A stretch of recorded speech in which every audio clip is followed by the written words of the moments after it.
स्वागत है आप सबका टोटल फिलॉसफी में, उस जगह जहां हम सिर्फ दर्शन नहीं सुनते, दर्शन को जीते हैं।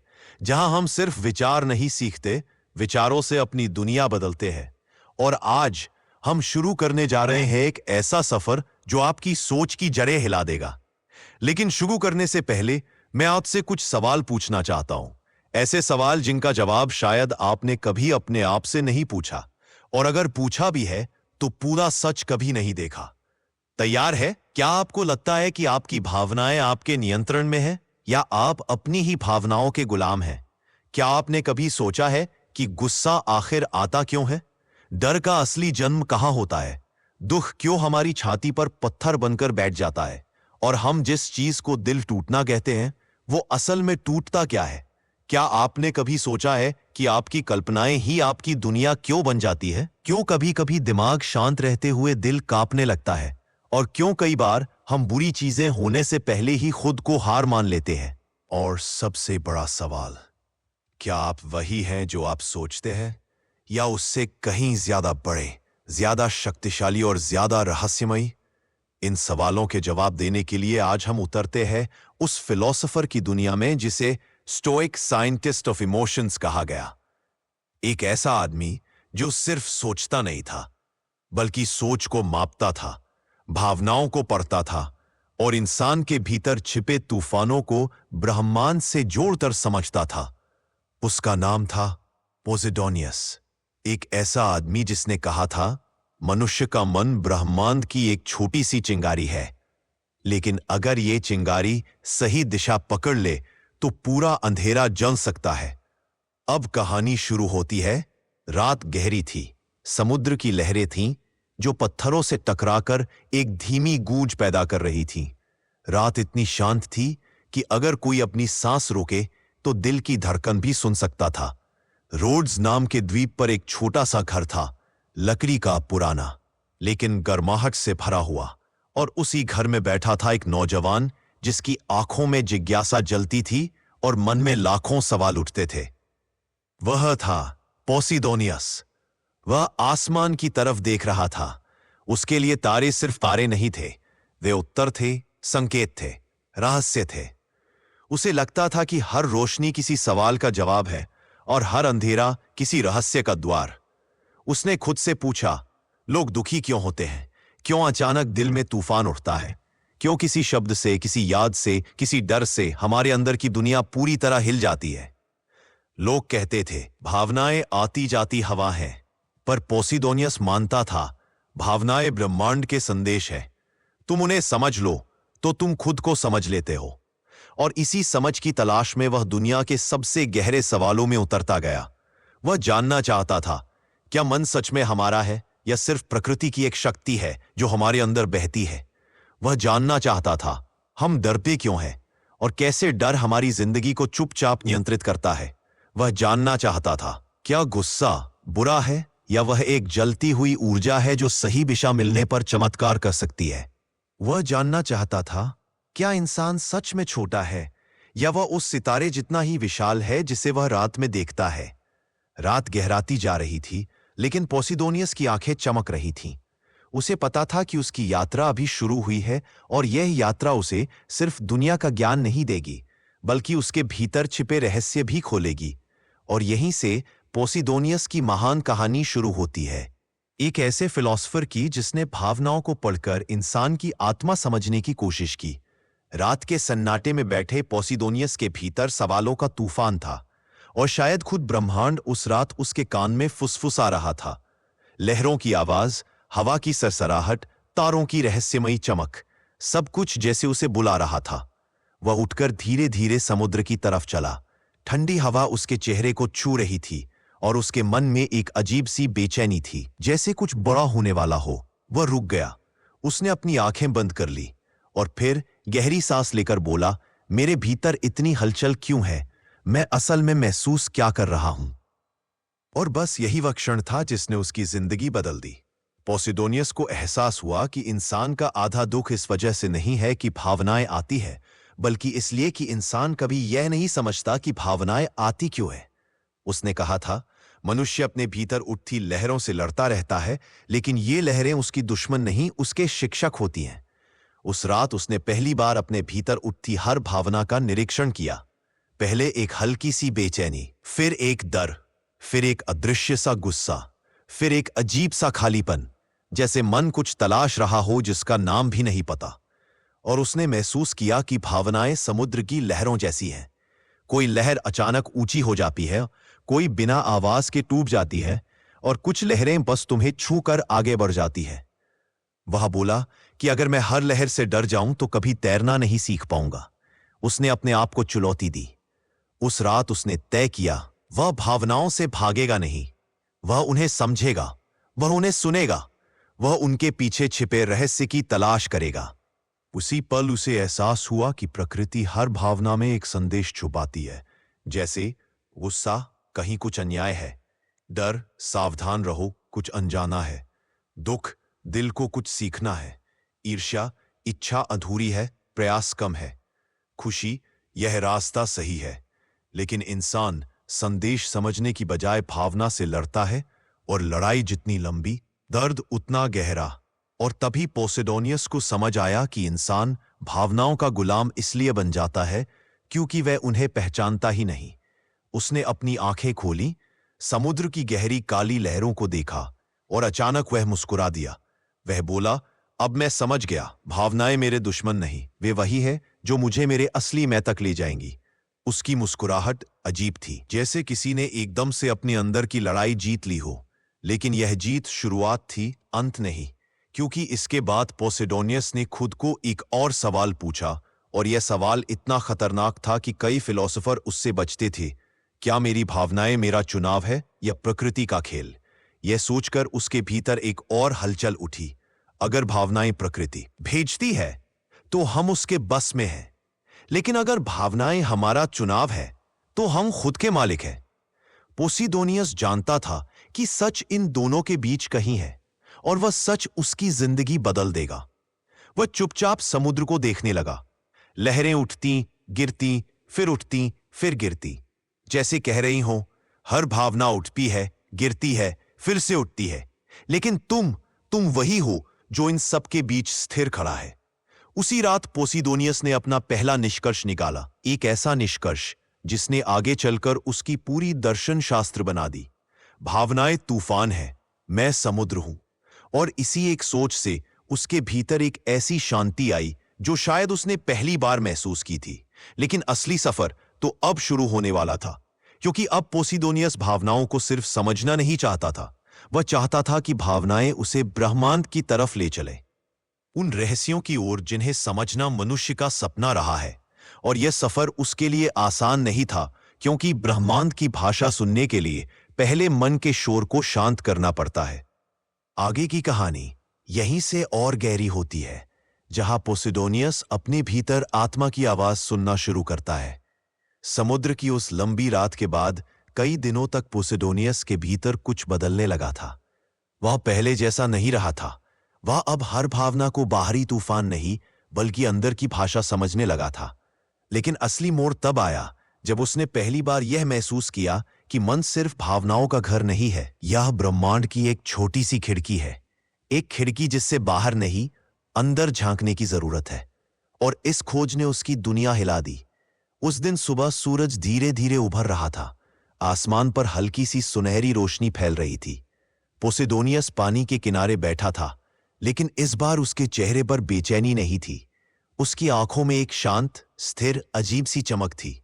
वह अपनी हथेलियों को देख रहा था, जैसे पहली बार उन्हें देखा हो। उसने फुसफुसाकर कहा, अगर भावनाएं लहरें हैं, तो यह लहरें किस समुद्र में उठती हैं? उसने अपनी उंगलियों को हल्के से मोड़ा। यह शरीर? उसने सिर हल्काया। नहीं, शरीर तो सिर्फ साधन है। उसने अपनी आंखें बंद कर ली। यह दिमाग? कुछ देर की चुप्पी। फिर वह धीरे से बोला, नहीं, दिमाग तो सिर्फ चिंगारी को थामने वाला दिया है। और फिर अचानक एक तीव्र कंपन उसके भीतर उठा, जैसे कोई अंदर से जवाब दे रहा हो। वह धीरे धीरे फुसफुसाया, तो वह कौन है जो महसूस करता है, सोचता है, देखता है, प्यार करता है? उसके पास उस पल कोई जवाब नहीं था। पर उस सवाल ने उसके मन के दरवाजे तोड़ दिए। वह उठ खड़ा हुआ। हवा तेज थी, समुद्र गरज रहा था, लेकिन पोसिडोनियस के भीतर एक ऐसी खामोशी थी जो तूफान से भी अधिक शक्तिशाली थी। वह बोला, शायद हम जो अपने आप को मैं कहते हैं, वह सिर्फ यह शरीर या विचार नहीं, वह कुछ और ही है। उसके मन में पहली बार आत्मा का विचार जन्म ले रहा था। लेकिन पोसिडोनियस की आत्मा की परिभाषा धर्म की साधारण परिभाषा नहीं थी। उसके लिए आत्मा ब्रह्मांड की ही एक धार थी, एक टुकड़ा, एक चिंगारी, एक रोशनी जिसे प्रकृति ने हर इंसान में दे दिया है। वह मानता था कि हम सिर्फ प्रकृति को देखते नहीं, हम प्रकृति हैं। और तभी उसने वह अनुभव किया जिसे वह जिंदगी भर कभी शब्दों में नहीं बांध पाया। वह समुद्र की तरफ देख रहा था। लहरें उठ रही थीं, आसमान चमक रहा था, हवा उसके बालों को छू रही थी, और अचानक उसे ऐसा लगा जैसे यह सब उससे अलग नहीं है, जैसे समुद्र और उसकी सांस एक ही लय में चल रही हो, जैसे हवा उसकी सोच बन रही हो, जैसे तारे उसकी धड़कनों के साथ धड़क रहे हो। कुछ क्षणों के लिए पोसिडोनियस को अनुभव हुआ कि सब कुछ एक है। सृष्टि, प्रकृति, मन, शरीर, भावनाएं सब एक दूसरे में घुली हुई ऊर्जा है। वह रो पड़ा। हाँ, इतिहास कहता है कि पोसिडोनियस उस अनुभव की तीव्रता से आंखों में आंसू ले आया था। वह बोला, मैं अकेला नहीं हूं, मैं कभी अकेला था ही नहीं। उस दिन पहली बार उसने अपने शिष्यों को बताया, डर इसलिए आता है क्योंकि हम खुद को ब्रह्मांड से अलग समझते हैं। अगर तुम एकत्व महसूस कर लो तो डर का कोई अर्थ नहीं रह जाता। एक शिष्य ने पूछा, गुरु, क्या इसका मतलब है कि हम सब एक ही चीज का हिस्सा है? पोसिडोनियस मुस्कुराया। हाँ, उसने कहा, ब्रह्मांड एक है, तुम उस ब्रह्मांड की एक तरंग हो, और भावनाएं वे सिर्फ ये बताती है कि वह तरंग किस दिशा में बह रही है। उसने समुद्र की ओर इशारा करते हुए कहा, देखो, हर लहर अलग दिखती है, पर समुद्र एक ही है। फिर अपने सीने पर हाथ रखकर बोला, वैसे ही हर इंसान अलग दिखता है, पर असल में सब एक ही ऊर्जा का हिस्सा है। उसके शिष्य स्तब्ध थे, क्योंकि वे पहली बार अपने भीतर की किसी गहरी बूंद को महसूस कर पा रहे थे। उस दिन पोसिडोनियस ने दर्शन का एक नया अध्याय खोला। भावनाएं, मन, ब्रह्मांड और आत्मा सबको एक सूत्र में बांधकर। और उसकी यह समझ आगे चलकर स्टोइसिज्म को बदलने वाली थी। लेकिन अभी सफर लंबा था, क्योंकि अब पोसिडोनियस भावनाओं की जड़ों को ही नहीं, उनकी शक्ति को भी समझने वाला था। और आगे की कहानी में हम देखेंगे कि कैसे पोसिडोनियस ने मानव मन की गहराइयों में उतरकर ऐसी बातें खोजी जिन्हें आज भी साइंस समझने की कोशिश कर रही है। पोसिडोनियस अब सिर्फ एक दार्शनिक नहीं थे, बल्कि एक खोजकर्ता, एक वैज्ञानिक, एक यात्री, एक भावना विशेषज्ञ और एक आसमान पढ़ने वाले इंसान बन चुके थे। पर उनकी जिंदगी का सबसे बड़ा मोड़ अभी बाकी था, और ये मोड़ उन्हें ऐसे सवालों तक ले गया जिनका जवाब आज भी दुनिया ढूंढ रही है। एक दिन वो तारों को देखते हुए अचानक रुक गए। उनकी आंखें फैल गईं, जैसे किसी बड़े रहस्य पर पैर पड़ गया हो। उन्होंने धीरे धीरे अपने शिष्यों से पूछा, क्या तुमने कभी सोचा है कि हमारी खुशियां और हमारे गम, हमारे फैसले और हमारी भूलें, ये सब अंदर से पैदा होती हैं, या ये आसमान के किसी अदृश्य धागे से बंधी होती हैं? शिष्य चौंक गए। किसी ने धीमे से पूछा, गुरुजी, क्या आप कह रहे हैं कि तारे हमारी जिंदगी चलाते हैं? पोसिडोनियस मुस्कुराए, नहीं, तारे हमारी जिंदगी नहीं चलाते, पर तारे और मनुष्य एक ही ब्रह्मांड की धड़कन है। जब एक धड़कता है, दूसरा हिलता है। बस इतना है कि हम सुन नहीं पाते। यह सुनकर शिष्यों के चेहरे जैसे लकड़ी बन गए। एक ने कहा, यह तो जादू जैसा है। पोसिडोनियस हंस पड़े। नहीं, यह जादू नहीं, यह प्रकृति का संगीत है, और जिसे यह संगीत सुनता है वही बुद्धिमान बनता है। उस रात पोसिडोनियस आसमान के नीचे बैठे थे। हवा ठंडी थी, समंदर की लहरों की आवाज बहुत धीमी। ऐसा लगता था जैसे दुनिया खुद धीरे धीरे चल रही है, सिर्फ पोसिडोनियस की सोच सुनने के लिए। उन्होंने चांद की तरफ देखा और बोले, हम सब एक चेन से बंधे हैं। ब्रह्मांड एक विशाल जाल है, जहां हर छोटी चीज का असर किसी बड़ी चीज पर पड़ता है। अगर तुम अपने भीतर की हल्की सी भावना को भी समझ सको, तो तुम भाग्य को भी पढ़ सकते हो। और यहीं से शुरू हुआ उनका सबसे अलग, सबसे बहादुर विचार, कॉस्मिक सिंपैथी यानी ब्रह्मांडीय सामंजस्य। ये क्या है? आसान भाषा में, जैसे एक तार को छेड़ो तो उसके पास वाले तार भी हल्का सा कांप जाते हैं, वैसे ही तुम्हारा मन, तुम्हारी भावनाएं, तुम्हारे फैसले पूरे ब्रह्मांड की हर चीज से जुड़े हुए हैं। ये विचार इतना अलग था कि बहुत से लोग डर गए। कुछ बोले ये तो जादू है, कुछ बोले ये खतरा है, कुछ बोले ये गलत है। पर पोसिडोनियस जानते थे नई सोच हमेशा डराती है, पर सच वही होता है जहां लोग जाने की हिम्मत नहीं करते। एक दिन एक सैनिक आया, उसका चेहरा भारी था। वो बोला, गुरुजी, मेरा दिल बहुत डरता है। युद्ध में बहादुर दिखता हूं, पर अंदर से टूट जाता हूं। क्या ये मेरी कमजोरी है? पोसिडोनियस ने उसे ध्यान से देखा। उनकी आंखें नरम हो गईं। उन्होंने कहा, डर कमजोरी नहीं है, डर एक संकेत है कि तुम्हारा मन कुछ कह रहा है। मन को समझने वाला ही बहादुर होता है। सैनिक चुप हो गया। पहली बार उसे लगा कि कोई उसके भीतर की आवाज सुन सकता है। लेकिन एक और सवाल था। वो बोला, क्या मेरा गुस्सा भी मेरा है या कहीं से आता है? पोसिडोनियस ने लंबी सांस ली। गुस्सा, दुख, खुशी, ये सब हमारे अंदर पैदा होते हैं, पर इनके बीज बाहर की दुनिया डालती है। तुम अपनी भावनाओं के मालिक नहीं, उनके रक्षक बनो। उन्हें समझो, उन्हें दिशा दो, तभी तुम खुद को समझ पाओगे। सैनिक की आंखें भर आई। वो बोला, तो असली शक्ति भीतर होती है? पोसिडोनियस ने सिर हिलाया। हां, असली युद्ध बाहर नहीं, भीतर होता है। वही बाहर जीतता है। और फिर हुआ वो क्षण जिसने पोसिडोनियस को इतिहास का सबसे रहस्यमय स्टोइक बना दिया। उन्होंने एक बार कहा था, अगर तुम्हारे अंदर कोई भावना बहुत तेज उठती है तो इसका मतलब है कि वो तुम्हें कुछ सिखाना चाहती है। उसे दबाओ मत, उसे समझो। उनकी बातें सुनकर लोग सोच में पड़ जाते थे, ये आदमी सिर्फ दार्शनिक नहीं बल्कि दिलों का डॉक्टर है। क्योंकि एक रात तूफान के बीच खड़े होकर पोसिडोनियस ने जो कहा, उसने पूरी दुनिया को हिला दिया। वो समंदर किनारे खड़े थे। हवाएं तीरों जैसी चल रही थीं, लहरें देखते ही डर पैदा कर रही थीं। पर पोसिडोनियस शांत थे, बहुत शांत, जैसे तूफान उनसे डर रहा हो। उन्होंने अपने शिष्यों से कहा, देखो इस तूफान को, क्या ये तुम्हें डराता है? सबने एक साथ सिर हिलाया, हां, बहुत। पोसिडोनियस मुस्कुराए, तूफान तुम्हें डराता है क्योंकि तुम उसे समझते नहीं। जो चीज समझ में नहीं आती वो डर बन जाती है। दुनिया का हर डर अज्ञान से पैदा होता है। फिर उन्होंने अपने हाथ उठाए जैसे हवा को सुनने की कोशिश कर रहे हो, और बोले, जब तक तुम अपनी भावनाओं को नहीं समझोगे वो भी तुम्हारे अंदर तूफान बनकर उथल पुथल मचाती रहेंगी। शिष्य चौंक गए। एक बोला, तो गुरुजी, क्या मन भी समंदर जैसा है? पोसिडोनियस ने उसकी ओर देखा। नहीं। फिर मुस्कुराए, मन समंदर नहीं, मन वो नाव है जिससे हम तूफान पार करते हैं।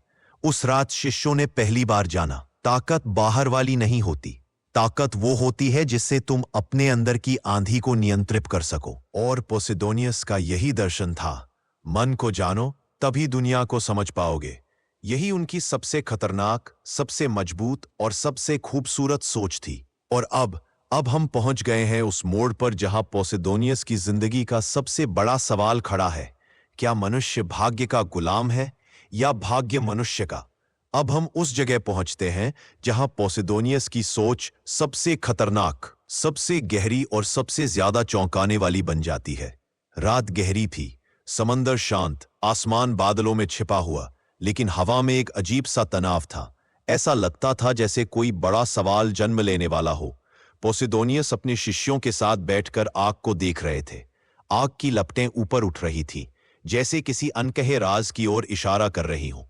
अचानक उन्होंने पूछा, बताओ, क्या तुमने कभी सोचा है कि तुम्हारे दुख, तुम्हारी परेशानियां, तुम्हारी खुशियां, ये सब तुम्हारी पसंद से होता है या पहले से तय होता है? शिष्य एक दूसरे को देखने लगे। किसी के पास जवाब नहीं था। किसी ने धीमे से कहा, गुरुजी, क्या आप कह रहे हैं कि हमारी जिंदगी पहले से लिखी है? पोसिडोनियस मुस्कुराए। उनकी मुस्कान में एक रहस्य था। उन्होंने धीरे से कहा, भाग्य लिखा नहीं होता, भाग्य बुना जाता है। हर कड़ी, हर धागा एक वजह से जुड़ता है, लेकिन इन धागों को पकड़ना या छोड़ देना, ये तुम्हारे हाथ में है। सब चौंक गए। एक शिष्य ने पूछा, मतलब क्या इंसान भाग्य को बदल सकता है? पोसिडोनियस ने आग में लकड़ी डाली। लपटें ऊंची उठी, उन्होंने कहा, इंसान भाग्य को बदल नहीं सकता, पर वो ये चुन सकता है कि भाग्य की रस्सी उसे कहाँ ले जाए। अगर हवा चल रही है, तुम हवा को रोक नहीं सकते, लेकिन अपनी नाव का रुख बदल सकते हो। यही स्वतंत्रता है। ये बात सुनकर एक शिष्य खड़ा हो गया। तो क्या मेरी तकलीफें, मेरी गलतियां, ये सब जरूरी है? हाँ, पोसिडोनियस बोले, क्योंकि हर तकलीफ एक दिशा दिखाती है और हर गलती एक रोशनी। जो व्यक्ति अपने दर्द को समझ लेता है, वो दुनिया की चाल समझ लेता है। दुख तुम्हें तोड़ता नहीं, तुम्हें दिशा देता है। शिष्य शांति से बैठ गए और पोसिडोनियस ने आसमान की तरफ देखा। ब्रह्मांड हमेशा तुमसे बात करता है, तुम बस सुन नहीं पाते। कभी हवा के जरिए, कभी लोगों के जरिए, कभी घटनाओं के जरिए और कभी तुम्हारी अपनी भावनाओं के जरिए। जो इस भाषा को समझ लेता है, उसका भाग्य स्पष्ट होता जाता है। उस रात पोसिडोनियस ने भाग्य को एक ऐसी तस्वीर में बदल दिया जो पहले किसी ने नहीं देखी थी। उन्होंने कहा, हमारे जीवन का हर क्षण हमारा जन्म, हमारी मुलाकातें, हमारी जीते, हमारी हारें, सब एक बड़े नृत्य का हिस्सा है और ब्रह्मांड इस नृत्य का संगीत है। हम नाचते हैं, वो बजाता है, पर हम कैसे नाचते हैं, ये हमारा चुनाव है। इतना कहते कहते पोसिडोनियस की आवाज भारी हो गई। उनकी उम्र बढ़ रही थी, पर उनकी आंखें अब भी चमक रही थी, एक ऐसी चमक जिसमें अनुभव का अनमोल खजाना था। एक बार उनका प्रिय शिष्य उनके पास आया और बोला, गुरुजी, मुझे डर लगता है कि मैं जीवन में गलत रास्ता चुन लूंगा। पोसिडोनियस ने उसका हाथ पकड़कर कहा, गलत रास्ता नाम की कोई चीज नहीं होती। हर रास्ता तुम्हें कहीं ना कहीं सिखाने ले जाता है। बस एक बात याद रखना, रास्ते तय नहीं करते कि तुम कौन बनोगे, तुम तय करते हो कि रास्ता तुम्हें कितना बदल पाएगा। शिष्य की आंखें नम हो गई। पहली बार उसने महसूस किया कि वह अपने जीवन का मालिक है, गुलाम नहीं। धीरे धीरे पोसिडोनियस का नाम दूर दूर तक फैलने लगा। लोग कहते, ये वो व्यक्ति है जो मन के तूफान को पढ़ सकता है। कुछ कहते, ये सितारों का रहस्य जानता है, और कुछ कहते, इस आदमी में जादू है। पर पोसिडोनियस हमेशा कहते, जादू बाहर नहीं, मन के अंदर होता है। अब उनकी उम्र बहुत ज्यादा हो चुकी थी, पर उनकी सोच पहले से भी ज्यादा तीखी थी। एक शाम उन्होंने अपने शिष्यों को बुलाया। उनकी आवाज शांत थी, पर शब्द भारी। मैंने जीवन में बहुत कुछ सीखा है, और सबसे बड़ी सीख ये है कि इंसान तब तक अधूरा है जब तक वो खुद को समझ न ले। दुनिया को समझना आसान है, पर खुद को समझना असंभव लगता है। जो इस असंभव को संभव कर लेता है, वही मुक्त हो जाता है। शिष्य कांप गए। उन्हें लग गया था कि गुरु अपने आखिरी दिनों के करीब है। तभी पोसिडोनियस ने एक आखिरी सवाल पूछा, बताओ, मनुष्य क्या है? शिष्य चुप, किसी के पास जवाब नहीं। पोसिडोनियस ने खुद जवाब दिया, मनुष्य एक प्रश्न है और जीवन उसका उत्तर। जो हर पल सीखता है, समझता है, देखता है, गहराई में उतरता है, वही इस प्रश्न को पूरा कर पाता है। और जब उनकी आखिरी सांसें चल रही थीं, उन्होंने एक वाक्य कहा जिसने स्टोइक दुनिया को हमेशा के लिए बदल दिया, खुद को सीखो, क्योंकि जो खुद को सीख लेता है, वो पूरी दुनिया को जान लेता है। उनकी आंखें धीरे धीरे बंद हुई, चेहरा शांत, जैसे सारी दुनिया के रहस्य उन्होंने अपने दिल में समेट लिए हो। और इस तरह पोसिडोनियस सिर्फ इतिहास का हिस्सा नहीं बने, वो एक ब्रह्मांड की किताब बन गए जिसे पढ़कर आज भी लोग अपने अंदर की रोशनी ढूंढ लेते हैं। अब इस विशाल रहस्यमयी यात्रा के आखिरी पड़ाव पर चलते हैं। ये वह हिस्सा है जहां पोसिडोनियस की सोच, उनका विज्ञान, उनका दर्शन, उनकी यात्राएं, उनका दुख, उनकी जीत, उनके प्रश्न, सब एक साथ मिलकर एक ऐसी रोशनी बन जाते हैं जिसने आने वाली कई सदियों को प्रभावित किया। पोसिडोनियस अब इस दुनिया में नहीं थे, पर उनके जाने के बाद उनकी किताबें, उनके नोट्स, उनकी शिक्षाएं, सब लोग इकट्ठा करने लगे, जैसे किसी पहाड़ पर बिखरे हुए रत्नों को उठाया जा रहा हो। लेकिन असली कहानी तो अब शुरू हुई, क्योंकि जैसे जैसे लोगों ने उनकी सोच पढ़ी, वैसे वैसे उन्हें एहसास होने लगा कि पोसिडोनियस सिर्फ एक दार्शनिक नहीं थे, वह एक दूरदर्शी व्यक्ति थे जो उन घटनाओं को भी समझते थे जो इंसानों की नजर में अदृश्य थी। उनकी मृत्यु के बाद उनके शिष्य रातों रात मशहूर हो गए, क्योंकि हर कोई उनसे सिर्फ एक सवाल पूछता था, तुम्हारे गुरु वास्तव में थे कौन? एक दार्शनिक, एक वैज्ञानिक, या कोई ऐसा व्यक्ति जो ब्रह्मांड की भाषा बोलता था? शिष्य मुस्कुराते और कहते, नहीं, वो इनमें से कुछ भी नहीं थे। वो थे जो सब कुछ एक साथ थे। धीरे धीरे दुनिया भर में उनके विचार फैलने लगे। रोम के सैनिक, यूनान के व्यापारी, मिस्र के ज्योतिषी, अरब के गणितज्ञ, सब उनके नाम को सुनने लगे। हर कोई कहता, ये वही व्यक्ति है जिसने कहा था कि मनुष्य की भावनाएं और ब्रह्मांड एक ही धड़कन है। अब सोचिए, एक आदमी जो 2000 साल पहले पैदा हुआ और उसने ये कह दिया कि इमोशन इज एनर्जी, भावनाएं ऊर्जा है। और ये विचार आज के विज्ञान में, भौतिकी, जीव विज्ञान, न्यूरोसाइंस, सब में सच साबित हो रहा है। लेकिन उनकी सबसे बड़ी सीख क्या थी? ये कि जीवन को समझने के लिए सबसे पहले अपने मन को समझना पड़ता है। और मन को समझना इतना कठिन क्यों है? क्योंकि मन लगातार बदलता है। कभी खुशी बनकर फूटता है, कभी दुख बनकर बैठ जाता है, कभी गुस्से की आग बन जाता है, कभी प्यार की बारिश बन जाता है। पोसीदोनियस कहते थे, मन को पकड़ने की कोशिश मत करो, बस उसे देखो, जैसे कोई नदी बह रही हो। नदी को रोका नहीं जाता, नदी को समझा जाता है। और यह बात लोगों के दिल पर तीर की तरह लगी। उनका सबसे प्रसिद्ध शिष्य एक दिन बोला, गुरुजी, आप इतना कुछ जानते थे, आपके मन में डर कभी नहीं आया? शिष्य की आवाज कांप रही थी। उसकी आवाज कांप रही थी, जैसे उसने अपने जीवन का सवाल मिल गया हो। डर आता था, बहुत आता था, पर मैंने डर से लड़ाई नहीं की, मैंने उससे बात की। और जब डर तुम्हारा दोस्त बन जाए तो वह तुम्हें रास्ता दिखाता है। ये बात सुनकर लोग हिल गए। कौन ऐसा सोच सकता है? डर हमारा दुश्मन नहीं, डर हमारा शिक्षक है।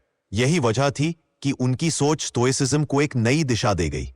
अगर जीनो ने स्टोइसिज्म को जन्म दिया, क्लीथिस ने उसे मजबूती दी, क्रिसिपस ने उसे संरचना दी, तो पोसीदोनियस ने उसे आत्मा दी। क्योंकि स्टोइसिज्म पहली बार भावनाओं को समझने लगा था। उन्होंने कहा था, emotion is not the enemy, uncontrolled emotion is. भावना दुश्मन नहीं, बिना समझी हुई भावना दुश्मन बनती है। और यही बात आज की मनोविज्ञान की जड़ है। उनके मरने के बाद राजा, योद्धा, व्यापारी, साधु संत सब उनकी शिक्षाओं को अपनाने लगे। लोग कहते, अगर आपका मन अशांत है तो पोसीडोनियस का नाम याद करो। एक व्यापारी जिसने अपनी पूरी संपत्ति खो दी थी, उसने पोसीडोनियस की एक पंक्ति पढ़कर पूरा जीवन बदल दिया। जो चीज तुम्हारे बस में नहीं, उसे पकड़ने की कोशिश मत करो। उसने छोटी नौकरी से शुरुआत की, धीरे धीरे व्यापार बढ़ाया और फिर एक दिन फिर से अमीर बन गया। उसने कहा, मैंने पहली बार खुद को समझा।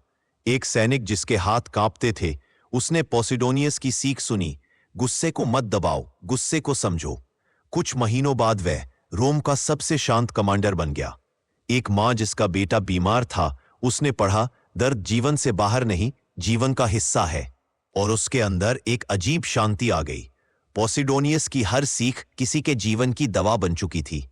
लेकिन कहानी का वह हिस्सा सबसे ज्यादा अलग है जहां पोसीडोनियस के शिष्यों ने उनका आखिरी सपना पूरा किया। उनका सपना था, हर व्यक्ति ये समझे कि उसका मन, उसकी भावनाएं, उसकी परेशानियां, उसकी खुशियां, ये सब ब्रह्मांड से जुड़े हैं। तो उनके शिष्यों ने पूरे यूनान में स्कूल खोले, जहां बच्चे, नौजवान, बूढ़े सब सीखते थे अपनी भावनाओं को कैसे समझे। कुछ लोग कहते हैं कि स्टोइसिज्म को दूसरा जन्म पोसीडोनियस की वजह से मिला। और सच यही है, क्योंकि स्टोइसिज्म, जो कभी सिर्फ गुस्सा मत करो, शांत रहो जैसा लगता था, अब एक जीवित दर्शन बन चुका था, जहां भावनाएं, प्रकृति, विज्ञान, भाग्य, मन, तारे सब एक परिवार की तरह जुड़े हुए थे। और सबसे गहरी बात, पोसीडोनियस ने कहा था, सब कुछ बदलता है, पर जो चीज कभी नहीं बदलती वह है सीखने की शक्ति। उनकी आखिरी सीख ये थी, अगर तुम सीखना बंद कर देते हो तो तुम जीना बंद कर देते हो। और यही सीख सदियों बाद मार्कस ऑरेलियस, एपिक्टेटस, सेनेका जैसे महान स्टोइक दार्शनिकों तक पहुंची। और आज 21वीं सदी में बैठा हुआ एक इंसान जब चिंता में डूबा होता है, दिमाग भारी होता है, दिल डर से भरा होता है, जीवन का मतलब खो जाता है, तो वही पुरानी आवाज लौटती है, पोसीडोनियस की आवाज, जो कहती है, अपने मन को सुनो, सारी दुनिया उसके अंदर छिपी है। और इसी के साथ पोसीडोनियस की कहानी अपनी पूरी, शांत, गहरी और रोशन अवस्था में हमारे सामने खड़ी है। एक ऐसे दार्शनिक की कहानी जिसने आसमान को पढ़ा, समंदर को सुना, धरती को महसूस किया और अंत में मनुष्य के मन में ब्रह्मांड को खोज लिया। आपने अभी अभी पॉसिडोनियस की उस दुनिया की झलक सुनी, एक ऐसी दुनिया जहां मनुष्य सिर्फ अपना जीवन नहीं समझता बल्कि पूरे ब्रह्मांड की धड़कन को महसूस करने की कोशिश करता है। पॉसिडोनियस हमें सिखाता है कि हमारी भावनाएं, हमारे निर्णय, हमारा भाग्य सब ब्रह्मांड की विशाल आग एक छोटा सा चिंगारी है। अब सवाल यह है, क्या आप उस चिंगारी को बुझने देंगे या उसे ऐसा ज्ञान बना देंगे जो आपके जीवन को दिशा दे? अगर आपको यह यात्रा पसंद आई हो, अगर पॉसिडोनियस के विचारों ने आपके मन में कोई नई जिज्ञासा जगाई हो, तो अपने चैनल टोटल फिलॉसफी को लाइक, शेयर और सब्सक्राइब करना बिल्कुल मत भूलिएगा, क्योंकि यहां हम सिर्फ दार्शनिकों के विचार नहीं सुनाते, हम विचारों की आग जलाते हैं और इस आग में शायद आप अपनी सच्ची पहचान ढूंढ ले। फिर मिलेंगे एक और महान दार्शनिक की गहराइयों में। तब तक सोचते रहिए, खोजते रहिए।